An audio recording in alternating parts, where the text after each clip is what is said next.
Hello everyone, मैं doctor Nilima आज इस वीडियो में बात करूंगी अध्यापक निर्मित परीक्षण टीचर मेड टेस्ट की।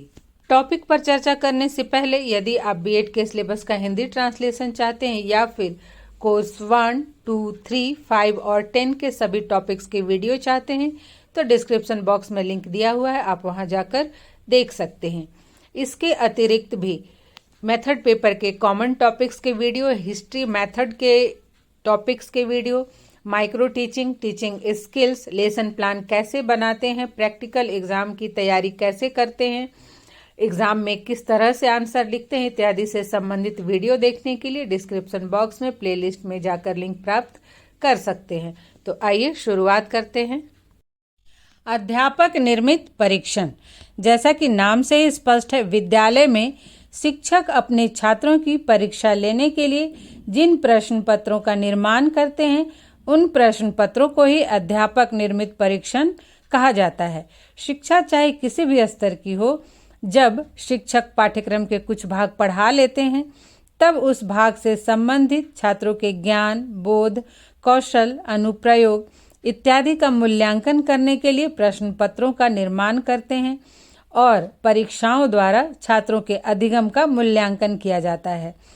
इसी प्रकार से विद्यालय में कई बार परीक्षाएं ली जाती हैं और इन परीक्षाओं के लिए शिक्षक ही प्रश्न पत्र तैयार करते हैं। साधारणतः जो विद्यालय है उसमें सत्र के मध्य में और सत्र के अंत में अवश्य ही परीक्षाएं ली जाती है, अर्थात एक मिड टर्म एग्जाम होता है और एक फाइनल एग्जाम होता है। और कहीं कहीं स्कूलों में 3 महीने में, 6 महीने में, 9 महीने के अंतराल में भी परीक्षाएं ली जाती हैं, लेकिन सभी विद्यालयों में लगभग अर्धवार्षिक और वार्षिक परीक्षाएं तो ली जाती हैं और इनके प्रश्न पत्र संबंधित विषय के शिक्षक, अर्थात जो शिक्षक जिस विषय को पढ़ाते हैं वही उस पाठ्यक्रम के आधार पर तैयार करते हैं। या फिर प्रस्तावना ऐसे भी लिख सकते हैं कि इस प्रकार के परीक्षण के प्रश्न शिक्षक स्वयं तैयार करते हैं। प्रत्येक शिक्षक अपनी कक्षा में जिस विषय को पढ़ाते हैं उस विषय के परीक्षण तैयार करते हैं। इनका संबंध विशिष्ट एवं सीमित पाठ्यवस्तु से होता है और यह केवल विद्यालय विशेष के छात्रों के लिए ही होता है, अर्थात जो शिक्षक तैयार करते हैं परीक्षण वो केवल उस विद्यालय के छात्र के लिए ही होता है। इसका उपयोग दूसरे विद्यालय के छात्रों के लिए नहीं किया जाता है। इसमें प्रश्नों का चुनाव कक्षा के सामान्य स्तर, छात्रों की व्यक्तिगत विभिन्नताओं को ध्यान में रखकर किया जाता है। छात्रों की कठिनाइयों, उनकी व्यक्तिगत विशेषताओं इत्यादि से जो टीचर्स होते हैं वो अच्छी तरह परिचित होते हैं। शिक्षक अपने छात्रों के विषय में सब कुछ अच्छे से जानते हैं। तो शिक्षक द्वारा निर्मित परीक्षण कक्षा के सामान्य स्तर के अनुकूल ही होती है। अध्यापक निर्मित परीक्षण में जड़ता और कठोरता नहीं रहती है, लेकिन इस परीक्षण का एक दोष यह भी है कि इसकी वैधता तथा विश्वसनीयता भी कम होती है। विद्यालय में 1 मंथ पर, 3 मंथ पर और 6 मंथ पर या फिर 1 ईयर पर होने वाली परीक्षाओं के लिए प्रश्न पत्र विषय के शिक्षक द्वारा ही तैयार किया जाता है। जैसे हिंदी के अगर टीचर हैं तो वह हिंदी के क्वेश्चन तैयार करेंगे, मैथ के टीचर मैथ के क्वेश्चन तैयार करेंगे, साइंस के टीचर साइंस के क्वेश्चन तैयार करेंगे। तो ये सब जो क्वेश्चन तैयार करते हैं शिक्षक अपने अपने विषय के, वही उसी को ही हम अध्यापक निर्मित परीक्षण कहते हैं। अब हम देखते हैं कि अध्यापक निर्मित परीक्षण के क्या उद्देश्य हैं। ये अगर आपके एग्जाम में क्वेश्चन में पूछा जाए तभी लिखेंगे, नहीं तो इसे नहीं लिखेंगे। तो शिक्षक द्वारा जो निर्मित परीक्षण है ये शिक्षक और छात्र दोनों के लिए ही अत्यंत महत्वपूर्ण है। नंबर 1 है शिक्षक द्वारा पढ़ाए गए पाठ्यक्रम से संबंधित ज्ञान, योग्यता, क्षमता इत्यादि का मूल्यांकन करना। नंबर 2 है छात्रों के लेखन, वाचन, पठन संबंधी दोषों को दूर करना। 3rd है अध्यापक द्वारा अपने शिक्षण को प्रभावशाली बनाने का प्रयास करना। 4th है छात्रों की समस्याओं का निदान करना। 5th है छात्रों के अधिगम का मापन, मूल्यांकन एवं आकलन करना।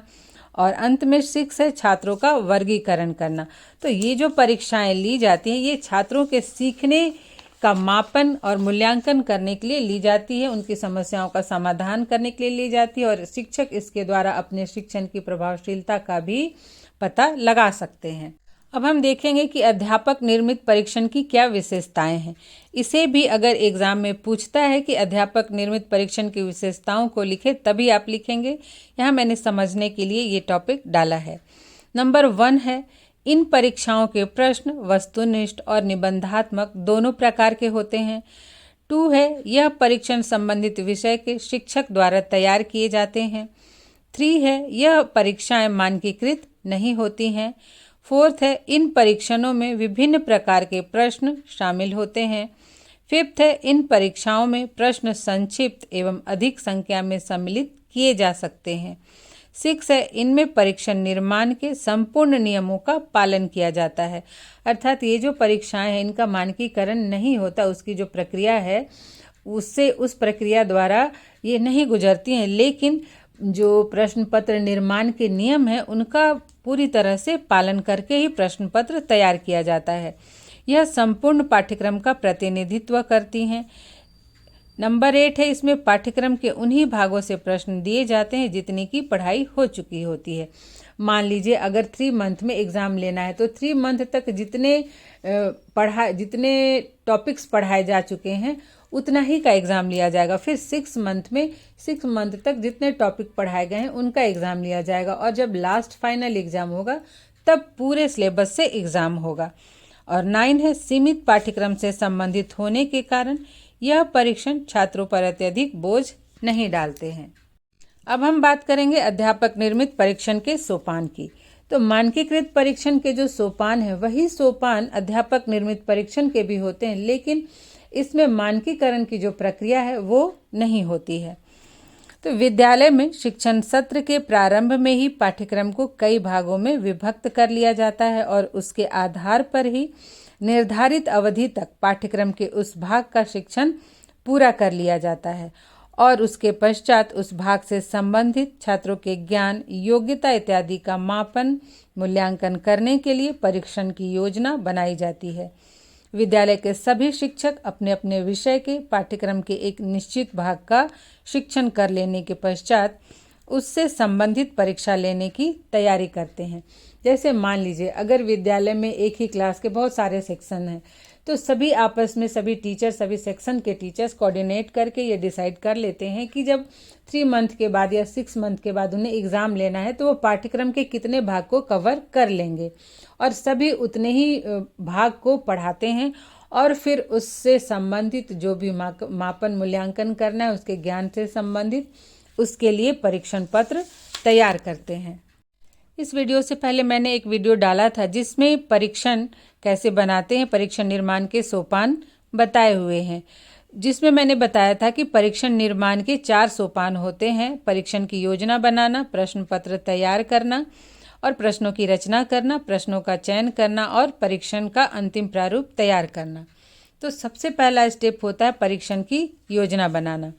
तो अध्यापक वास्तविक परीक्षण का निर्माण करने से पहले उसकी एक निश्चित योजना बना लेते हैं, जिसमें कुछ महत्वपूर्ण बातों पर निर्णय लिया जाता है। जैसे कि नंबर 1 है परीक्षण के उद्देश्य, 2 है परीक्षण की विषय वस्तु, 3 है परीक्षण में प्रश्नों की संख्या, 4 है परीक्षण की समय अवधि, 5 है फलांकन विधि, 6 है उत्तर पुस्तिका का प्रकार, 7 है परीक्षण की विधि और 8 है ब्लूप्रिंट तैयार करना।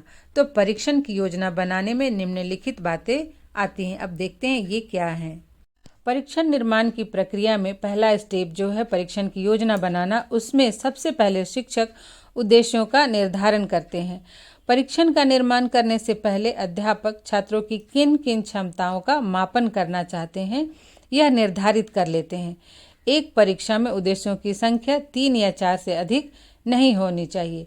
जैसे कि परीक्षण द्वारा छात्रों के ज्ञान, बोध, कौशल और अनुप्रयोग की क्षमता का मापन करने के उद्देश्य से परीक्षण तैयार किए जाते हैं। उसके बाद जो है नंबर 2 वह है विषय वस्तु का निर्धारण। उद्देश्यों का निर्धारण कर लेने के पश्चात शिक्षक पाठ्यक्रम में से उन प्रकरणों का, उन टॉपिक्स का चुनाव करते हैं जिनके आधार पर प्रश्नों की रचना करनी है। अर्थात यह निर्णय लेते हैं कि पाठ्यक्रम के किस भाग से, किस प्रकरण से, किस प्रकार के कितने प्रश्न देने हैं। जब शिक्षक यह निर्णय ले लेते हैं कि उन्हें किस चैप्टर से प्रश्न देना है, तब वो फिर यह देखते हैं कि किस प्रकार के प्रश्न देने हैं, प्रश्नों का प्रकार क्या होगा। अध्यापक अपने परीक्षण में निबंधात्मक और वस्तुनिष्ठ दोनों ही प्रकार के प्रश्न को सम्मिलित करते हैं। वस्तुनिष्ठ प्रश्नों में बहुविकल्पीय, खाली स्थानों को भरना, सत्य असत्य मिलान करें, प्रत्यास्मरण प्रकार या फिर जो अलग है उसे छांटना इत्यादि प्रकार के प्रश्न शामिल किए जाते हैं। अब जब किस प्रकार के प्रश्न होंगे ये निर्णय कर लेते हैं, उसके बाद कितने प्रश्न देंगे, प्रश्नों की संख्या क्या होगी, इसका निर्णय लेते हैं। प्रश्न में कितने प्रश्न होंगे इसका निर्णय भी छात्रों की आयु को, उनके स्तर को देखते हुए लिया जाता है। जैसे यदि तिमाही परीक्षा है तो उसमें प्रश्नों की संख्या कम होगी और उसकी अवधि भी कम होती है, और यदि वार्षिक परीक्षा है तो उसमें प्रश्नों की संख्या अधिक हो सकती है। विद्यालय में तैयार किए जाने वाले परीक्षण में निबंधात्मक और वस्तुनिष्ठ दोनों ही प्रकार के प्रश्न होते हैं और अधिकांशतः प्रश्नों की संख्या 10 तक होती है। इसके बाद शिक्षक फलांकन विधि निश्चित करते हैं। इसमें अध्यापक यह निर्धारित करते हैं कि परीक्षण किस फलांकन विधि को लेकर तैयार किया जाएगा, स्कोरिंग मेथड क्या होगा। उसके बाद है नंबर 6, उत्तर पुस्तिका का प्रकार। शिक्षक द्वारा परीक्षण का निर्माण करते समय यह भी निश्चित कर लिया जाता है कि उत्तर पुस्तिका किस प्रकार की होगी। उत्तर लिखने के लिए अलग से उत्तर पुस्तिका प्रदान की जाएगी या फिर एक ही पुस्तिका में प्रश्न के साथ उत्तर लिखने के लिए स्थान दिया जाएगा। जैसे कि पूर्व प्राथमिक स्तर पर और प्राथमिक स्तर पर भी क्लास 1 तक बच्चों के लिए जो परीक्षण का निर्माण किया जाता है उसमें एक ही उत्तर पुस्तिका में प्रश्न के साथ साथ उत्तर लिखने के लिए भी स्थान दिए गए रहते हैं। और प्राथमिक, माध्यमिक, उच्च स्तर पर जो छात्रों के लिए परीक्षाएं आयोजित की जाती है उसमें प्रश्न पत्र अलग होते हैं एवं उत्तर पुस्तिका अलग से दी जाती है। 5th है परीक्षण विधि। अब शिक्षक अंत में यह निर्धारित करते हैं कि वे परीक्षा किस विधि से लेंगे और परीक्षण की अवधि क्या होगी, क्योंकि परीक्षाएं लिखित भी होती हैं और मौखिक भी होती हैं। इसके बाद है नंबर 6, ब्लूप्रिंट का निर्माण। इस प्रथम सोपान के अंतर्गत परीक्षण के प्रश्न, प्रकार, विधि, संख्या, उद्देश्य इत्यादि को निश्चित कर लेने के बाद इस योजना को एक सारणी में नोट कर लिया जाता है, जिसे कि ब्लूप्रिंट या विशिष्टीकरण सारणी कहा जाता है। इस सारणी में विषय वस्तु, प्रकरण, उद्देश्य और प्रत्येक प्रश्न के अंक तथा प्रश्न संख्या इत्यादि को स्पष्ट किया जाता है। अध्यापक निर्मित परीक्षण का जो सेकंड स्टेप है वह है प्रश्नों की रचना करना।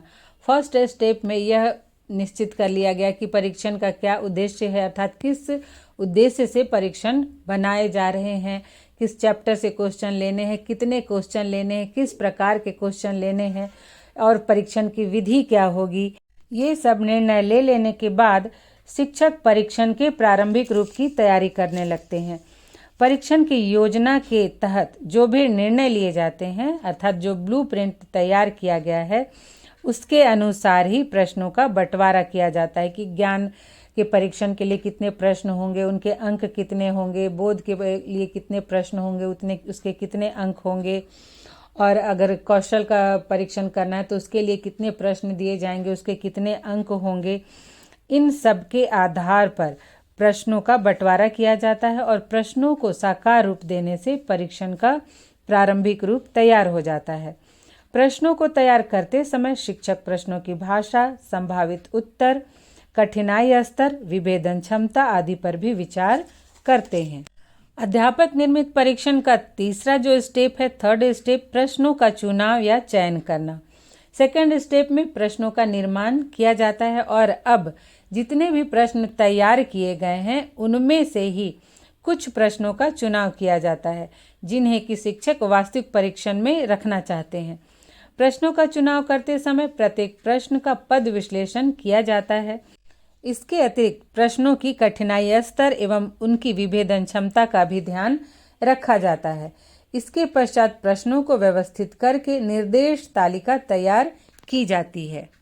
अब यहाँ एक बात ध्यान देने की है कि यदि मानकीकृत परीक्षण का निर्माण किया जाता है तो प्रश्नों को तैयार करने के बाद परीक्षण कितना श्रेष्ठ है, वैध है, विश्वसनीय है, इसके लिए परीक्षण की जांच की जाती है और जिस भी आयु स्तर के या जिस कक्षा के बच्चों के लिए परीक्षण तैयार किया जा रहा है, तो उसमें से कुछ जनसंख्या पर जैसे 15-20 बच्चों को वो प्रश्न हल करने के लिए दिए जाते हैं, और उसके दौरान यदि ऐसे कुछ क्वेश्चन है जिसे कि छात्र स्पष्ट रूप से नहीं समझ पाए हैं या फिर जिन प्रश्नों में अस्पष्टता रहती है उसे हटा दिया जाता है और फिर से जो विशेषज्ञ होते हैं उनके पास सुधार के लिए भेजा हो जाता है।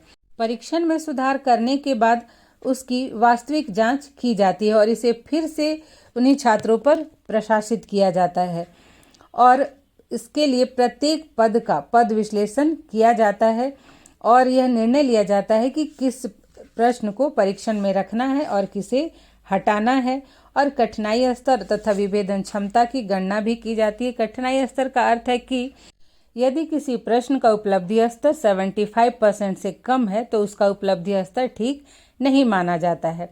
जैसे यदि किसी परीक्षण में 10 प्रश्न दिया गया है और उसमें से 3 प्रश्न ऐसे हैं जिसे किसी भी छात्र ने हल नहीं किया है, तो इसका अर्थ यह है कि इस प्रश्न का कठिनाई स्तर अधिक है। उसी तरह से विभेदन क्षमता भी है कि जैसे कुछ प्रश्न होते हैं जो टिपिकल होते हैं, तो ऐसे प्रश्नों को भी केवल 10% छात्र ही बनाते हैं और 90% नहीं बनाते हैं, तो ऐसे प्रश्नों को भी नहीं देना चाहिए। तो इस तरह के प्रश्न को हटा दिया जाता है।